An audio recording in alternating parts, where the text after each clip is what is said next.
What's going on, everyone? Austin John Plays here, and today I'm going to be going over some early game tips to help you and your experience for a new playthrough of Pokémon Scarlet and Violet.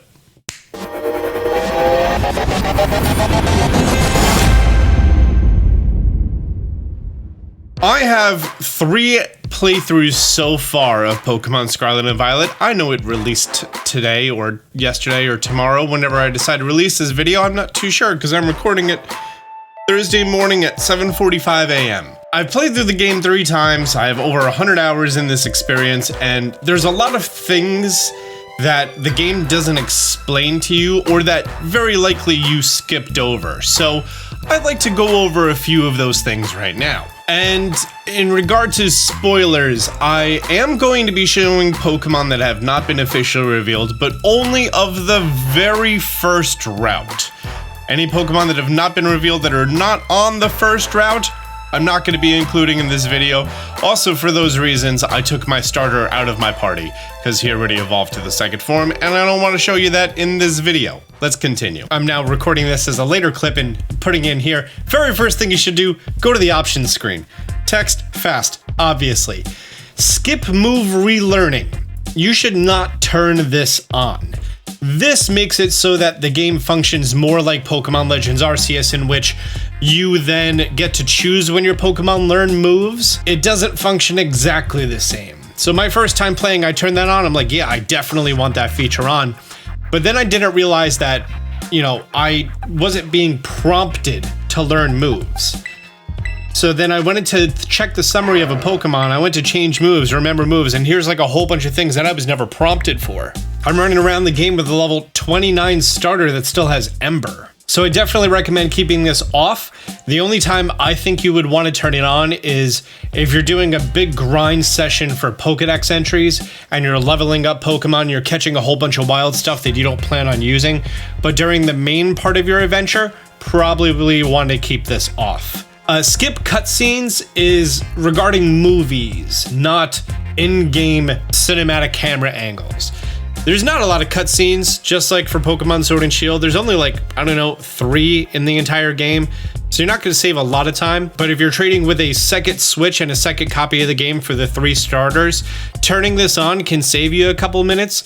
By the way, it's about 29 minutes in total from beginning of the game until you get to the point that you can trade. And you can trade at any Pokemon Center, or you just hit the X button, go to the menu, and go to the Pokeportal. The Pokeportal is going to open before some other features in the game like picnics, raids, mass outbreaks, and then from here you can do Union Circle, Link Trade, and things like that. Can I do a Terra Raid battle before I get a Terra Orb?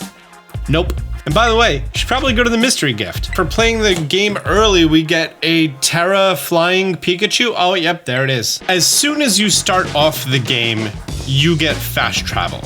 And any Pokemon centers that you've already visited, you're going to be able to just click it and choose fly here. That also goes for landmarks, such as lighthouses, your own house, and a few others here and there that you're going to come across on your journey.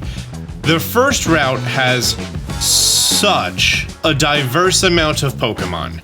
How many Pokemon can you get on the very first route before you even go to school for the first time? Well, here's the thing. You could go anywhere. I have 57 different species of Pokemon caught on the first route. Well, kind of on the first route. Because the first route isn't just the first route. You don't get access to your ride Pokemon yet. You have to go to school for that. But you can also go down this creek here, get Pokemon from the ocean, go down this field here, get access to a whole bunch of Pokemon here, because the way Pokemon spawn are based off of areas, and then of an area, every area has like a number to it, like Area 1, Area 2, Area 6. This is the Poké Path, which is like the starter route. And then once we get here, this is, can I zoom out more? There we go. South Providence, Area 1. Area 1 has this distinct amount of Pokemon that are found throughout fields. Now, fields also change slightly by day and night, but next to these ponds, near ponds is its own biome, in ponds is its own biome, near rivers is its own biome, in rivers is its own biome, near ocean is its own biome, in ocean is its own biome. And then you're also going to notice on the path I have these little markers here. These are ruins. So in ruins is its own biome as well. In the air, in trees, next to trees. So many different types of Pokemon in so many different ways are generated in this area. And that makes it feel more alive and more vibrant, and less specifically placed like it was in Pokemon Legends Arceus, because that worked on just giant circles based off of one point, and then inside of that circle, it could spawn some Pokemon. One of the new bug Pokemons on the first route dangles from tree branches. You may see it hanging in trees. Hoppip says it gets blown around in strong winds. That means that if it's a windy condition, the Pokemon are going to be forced to despawn. You'll actually see them get blown away and despawn. This Houndour, it tells you that it becomes more active at night. Oh, also, there's a cave system here, and you can explore the cave system. It's part of a forced thing at the beginning, but you can go back and explore it, which is pretty cool. Young Goose, often seen in caves. Oh, by the way, there's huge cave systems everywhere, so there's even more things to explore. And also one of my favorite things is when you're pulling up the Pokedex or in a menu, Pokemon may just kind of gather around you, like this Lechonk decided to do. He was not near me when I pulled up my Pokedex. Instead, he just kind of waited around and waited to see what was going on here. The vast variety of Pokemon that you can get on this first route alone is pretty crazy. Your biggest limitation throughout the early to early mid game is going to be your badges. So your badges determine if wild Pokemon obey you. If you go to your profile and you hit change view, you're gonna see on here gym badge effects. Pokemon caught at level 20 or below will listen to your commands.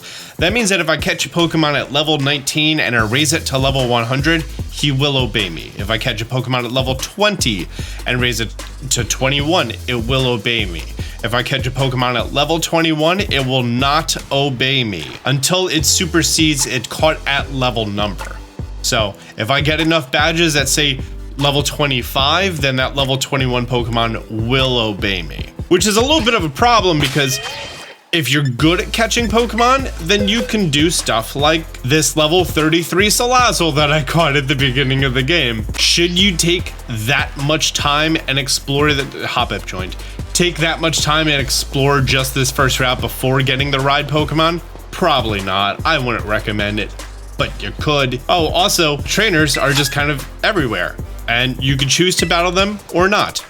In my first playthrough that I already completed the Pokedex, I didn't do any trainer battles. I did literally 0 trainer battles. And every route has like 7 to 10 trainers or 4 trainers, some random number. But if you do the trainer battles, at some of the Pokemon centers, you may see a person with a big yellow bubble above their head. The Pokemon League rep, have you been having some nice battles? If you defeat 5 trainers here in Area 2 of South Province, there's a lovely prize.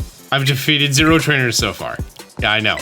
I haven't done that, so I don't actually know what the rewards are. I should probably do one of those. It's a huge world. It's a massive world. And you can just go to like 90% of it from the very start. And when I say 90% from the start, I mean when you get your ride Pokemon. Actually, I kind of want to know how far I can go on foot, but I'll figure that out off camera. Just an FYI, when you get your ride Pokemon, they don't have a lot of abilities, like they can't fly or surf or jump really high and things like that we saw in demos and stuff. So that's related to the main story, and you have to unlock those abilities, kind of like it was in one way or another every other Pokemon game. There's this neat thing that when you encounter a Pokemon, you automatically join in the battle. So you see that Toxel there over this gap that you clearly don't supposed to go over?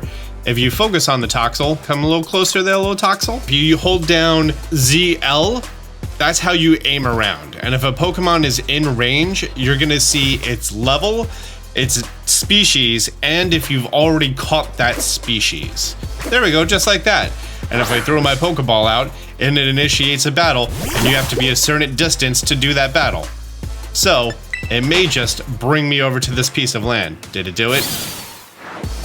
Sure did. Great. and for some reason I'm falling, and that was considered out of bounds. If you fall out of bounds or in water, you will be zoned back. Oh, Toxel fell. Okay. Have fun down there, little guy. Well, anyways, I did that properly, and then I was able to climb up here and go all the way around, and then I made my way to this Pokemon Center, and now I can fly here. There's nothing stopping you from doing that, other than Toxel falling. So now I'm already here, and I get access to a whole bunch of other Pokemon that I still haven't gone to school yet, which you should probably go to school. Anytime you see these towers, you should climb them, because they activate a fast travel point. Also, there's usually TMs and a Gimmighoul chest form on there. And the Gimmighoul chest forms, if you defeat them, you get Gimmighoul coin. Electro Ball, neat. Oh, also, you probably saw that at the Pokemon Centers, you can craft TMs. You get recipes for TMs through various means. You're gonna get them all the time. But just picking a TM up off of the ground will also give you the recipe for that TM. So there are some very powerful moves like Earthquake and Thunder, Fire Blast that are still scattered in different parts of the world that you just have to walk over and grab it. Also, that TM that I just picked up, it's going to respawn. All of the items on the map, they respawn. Because the TMs are single use, you just grab it later. The Gimmighouls respawn too. So it's not like Koroks in Breath of the Wild where you have to just go and collect all of them definitively. They do respawn, so you can just go and get the ones that you've already gotten before. Also, neat little thing about the Pokedex. So typically, whenever you don't know what Pokemon is in a certain spot, you would just need to figure it out. But that's changed. So I have this guy being number 12. He has one evolution, so that's number 13. I don't know what 14 and 15 are, but if I go down one from Hoppip and I click it, it shows me a silhouette, the number, and the location of that Pokemon. So, thusly, I can just go and figure out what I'm missing from the dex. And, okay, 23, 24, 25, I have Palmy, its evolution. I don't know if it has a third form. I click this, that kind of looks like a Palmy. It has a third form. Great, good to go. That has been extremely useful. All right, so here we go. I had a Scatterbug, I evolved it. I don't know what number 38 is. I click it, it's a Combee. Done. So I know Combee is 38 and 39. I don't know what 40, 41, and 42 are. If I click 42, that's a Corvusquire. Done. I know that's the Rookie line. It's a huge helpful thing. I really like that. And anytime that you see a cliff like this, and if you try to walk off of it, it doesn't let you. But if you do a slide into it, you do fall off. And there's no fall damage in this game. Instead, your Rotom phone floats you to the ground. I'm sorry, I know you wanted to test that on your own, but there you go, there's no fall damage. I also haven't found any campfires, so I can't test campfire damage. I think me going to this town kind of breaks that whole, I'm just going to be on the first route. You can do it. Oh, and during your travels, you may come across something called a Terra Shard. These are going to be used in order to change your Pokemon's Terra type that you're going to experience about the mid to late game. So if you come across them, just kind of stockpile them. You're gonna need a lot to change your Terra type. So just a heads up about that. Before I go get my ride Pokemon, I just want to see how far I could walk. Hi there, it's me. And even though it seems like it was only a second ago you saw me, it's now many hours later. And after I crossed over that little jump there, I was like, well, how far can I actually go in the game? And picking up random items off of the ground and selling them for Pokeballs, and then using the higher level Pokemon that I can't control as just sort of, you know, taking hit fodder for me to catch a whole bunch of Pokemon. I actually made it all the way around the world to the highest town in the world. Yeah.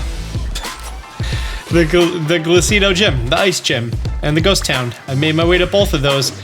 I still haven't gotten my ride Pokemon yet. And while I don't recommend trying to do this, you can. I've learned something pretty important, that when you're on a path, there's gonna be a higher level Pokemon on the path. And I think the whole point of that is to deter you from going down that path. And it's sort of like a, hey, while you can go this way, you should definitely wait until you can take on this level 55 Hirayama in the middle of the road before you go down that way. The fact that I have been playing for almost 7 hours, I've caught 77 of 400 Pokemon. Now I'm gonna go ahead and go into town and I'm gonna do all those story related things, and I'll talk to you when I can control my character again.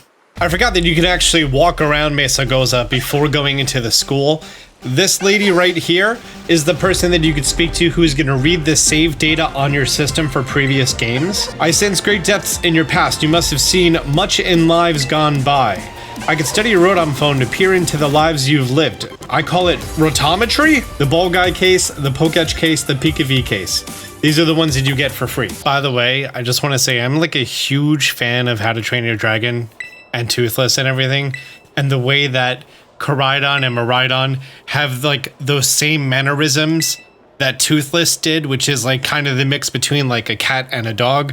I absolutely love it. Okay, great. I finally finished the getting of the quests of the treasure hunt. A few more things. One, in Mesagoza, there are a lot of stores that can be a little overwhelming. I know for a fact it was overwhelming the first time I was there. So every store inside of one town carries the same things. Like this Shurikens is going to carry the same thing as this Shurikens. This Rough and Tough carries different items from Fashion Street, carries different items from Baggins. This Delibird Presence may have different items than another town's Delibird Presence. There's not a Delibird Presence here. Pretend there was for better understanding of that. Two more things I want to talk about before I leave you guys. Definitely head to the school. There are classes that you can take. Now, I know the last thing you want to do when you're playing a video game is sit in classes, but there are side stories that kind of seem almost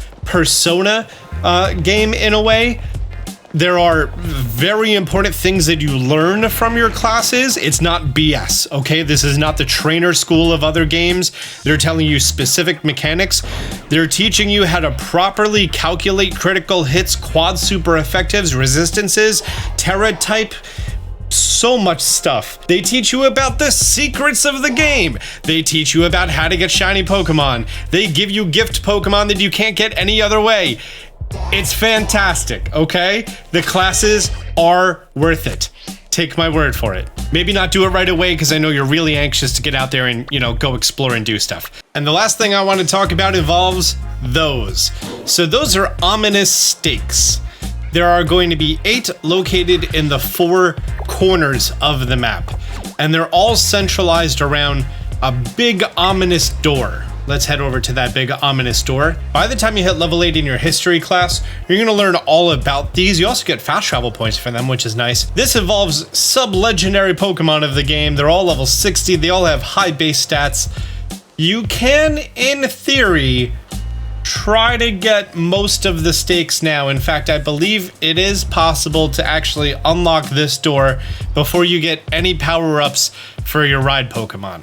So if you're down for a challenge, go for it. I'm gonna be covering the locations of all 32 of these, but that's not, I'm covering early game stuff right now. This is early tips and tricks, but just to let you know, that's what those are for. Guys, thank you so much for checking this out. If these helpful tips and tricks have been helpful in your adventure, or you think they'll be helpful in your adventure, which you're going to be starting maybe later today, this weekend, or holiday season, whatever, do me a favor, hit the thumbs up down below. Feedback is always appreciated in the comment section. Be sure to stay subscribed for more information on Pokemon Scarlet and Violet. Until next time, Austin Chan out.